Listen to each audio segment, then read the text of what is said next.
Queridos irmãos, o nosso saravá fraterno, 120º episódio do projeto Conversa Franca de Umbanda e o terceiro falando sobre mediunidade comportamental.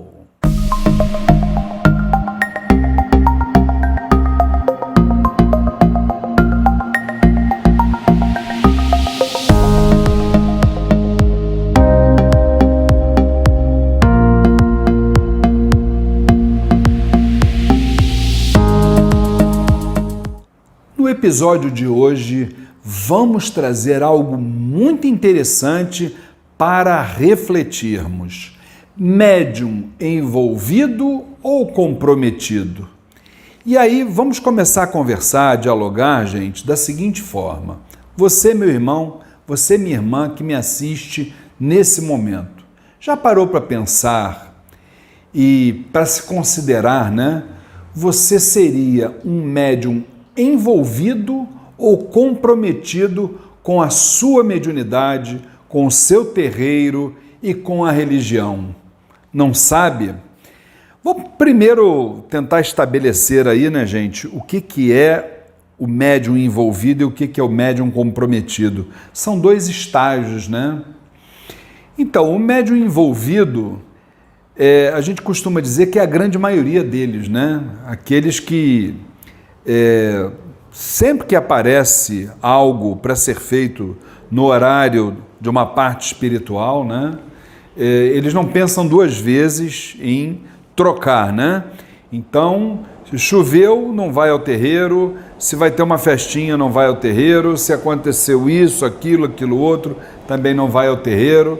Então, tem sempre uma razão para deixar a sua parte espiritual de lado em detrimento de outros valores. Esse é o médium envolvido. Agora, o comprometido é aquele que, aconteça o que acontecer, pode vir o que vier, naquele dia ele está focado no seu compromisso espiritual, porque ele acredita que a sua presença ali é de fundamental importância. E aí você quer ver? Vejamos, por exemplo, vamos dar alguns exemplos, né? Nas escrituras sagradas, e aí que eu me lembre aqui mais precisamente no Evangelho de Mateus, capítulo 22, acho que versículo do 1 ao 14, né? Acho que é isso. A gente lê, porquanto muitos serão chamados, mas poucos os escolhidos, olha só. E aí você com certeza já se deparou, de repente se questionando, né? A respeito do que verdadeiramente é, ou como entender o chamado da espiritualidade. Se você já teve essa percepção, eu acho que esse vídeo foi feito para você realmente refletir. Então vejamos, vamos lá. Muitos sonham, né? Poucos fazem, né? Muitos determinam, mas poucos executam, né? Muitos reprovam, e aí poucos ajudam, né? Muitos reclamam, poucos cooperam. Muitos dormem, poucos despertam. Muitos aconselham, gente. Agora poucos acompanham. Muitos pedem, poucos dão. Muitos desejam, poucos trabalham. Muitos estudam, mas poucos aprendem. Muitos exigem e poucos colaboram. Muitos apelam, agora poucos entendem. Muitos aproveitam e aí poucos semeiam. Muitos perturbam, poucos servem. Muitos esperam, poucos se movimentam. A partir dessas reflexões, queridos irmãos, o que seria, na verdade, o chamado da espiritualidade, né? O chamado do astral superior para a minha vida é simplesmente a ocorrência de alertas em nossos corações para um propósito particular. O que é que nós viemos fazer aqui neste planeta? Isso é algo que a gente tem que perguntar nesse momento. Será que a gente veio aqui para passeio, para brincadeiras, para questões materiais, para temas cujo tempo vai realmente deletar, né? Como diz na linguagem atual? E aí a gente precisa entender o seguinte: durante a nossa passagem terrena surgem alertas. Mas como é que é isso, Luiz Fernando, alertas? Sim, são avisos que vão surgindo na nossa vida, assim, de uma forma bem sutil, nas entrelinhas, né? Ou então, quando a gente não consegue enxergar esses avisos sutis, a espiritualidade nos avisa já de uma forma mais direta, mais incisiva, mais pragmática. E aí pode acontecer de tudo um pouco. A gente sabe como começa, a gente só não sabe como termina. Uma série de sintomas, uma série de coisas que vão pintando, a nossa cabeça não consegue equacionar, e aí o corpo físico começa a somatizar aquilo ali como doença. Meus irmãos, existem duas realidades que fazem a nossa existência. Uma é a nossa forma, outra é a nossa essência. A forma é aquilo que a gente vê, é o nosso corpo físico, é a nossa forma de ser, forma de agir, de pensar, de falar. Agora, a nossa essência, ela ainda está aqui dentro para ser descoberta através do nosso autoconhecimento.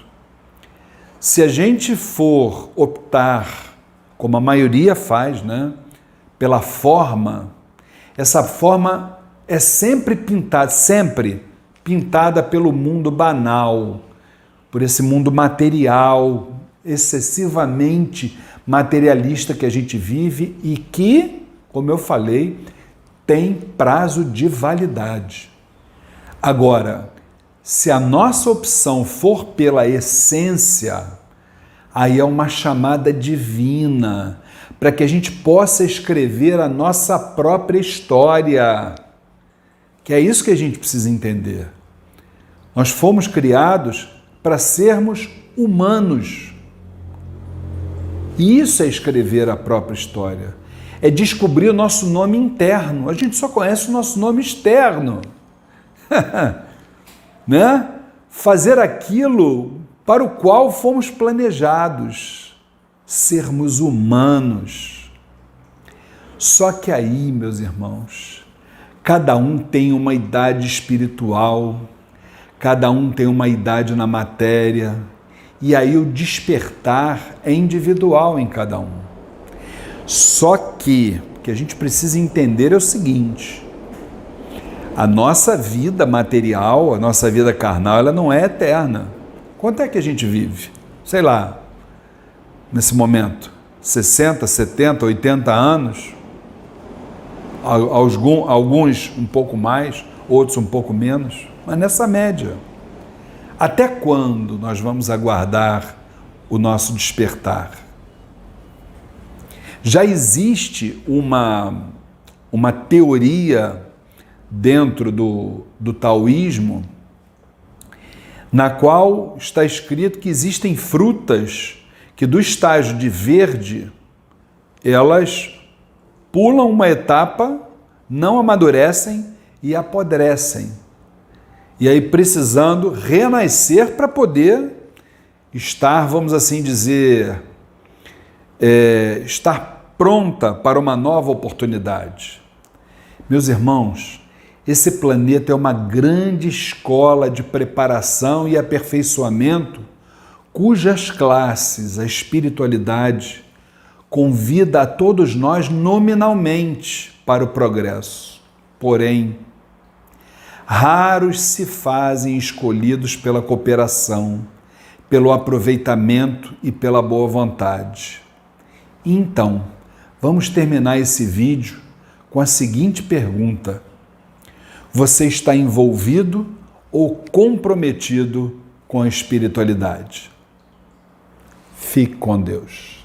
Meus irmãos, se vocês gostam dos vídeos que são publicados neste canal do YouTube do Templo Estrela do Oriente, não se esqueçam, inscrevam-se no nosso canal. Depois, se você gostou do vídeo, não esqueça de dar o like e, por último, aperte aquele sininho, porque todas as vezes que tivermos um novo vídeo, você será avisado. Muito obrigado!